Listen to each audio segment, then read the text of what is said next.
Top Moscow officials said Tuesday that indictments against associates of President Trump have nothing to do with the Kremlin, and doubled down on their defense that Russia didn't attempt to meddle in the U.S. election. Kremlin spokesman Dmitry Peskov said that so far Russia doesn't figure in any way in these charges which have been made, and that Russia hopes that they do not feed hysteria.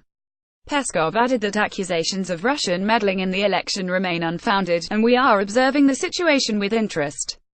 Connections between former Trump foreign policy advisor George Papadopoulos, who has pleaded guilty to lying to federal agents, and a professor claiming links to the Russian foreign ministry did not prove any complicity by the Russian government, Peskov said.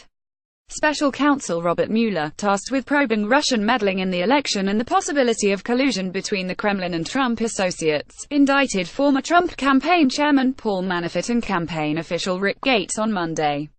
Meanwhile, Russian Foreign Minister Sergei Lavrov called allegations of the country trying to influence elections in the US and elsewhere fantasies.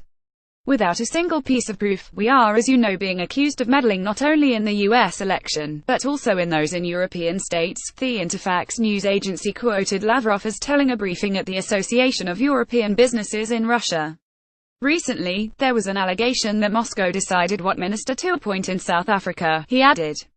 In general, there is no limit to fantasy. The U.S. intelligence community is united in the belief that Russia was behind a coordinated effort involving cyber attacks, hacks and a disinformation campaign meant to sway voters toward Trump.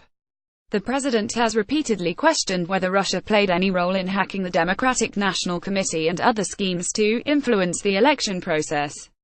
Trump said in July that Russia could well have interfered, but that nobody knows for sure.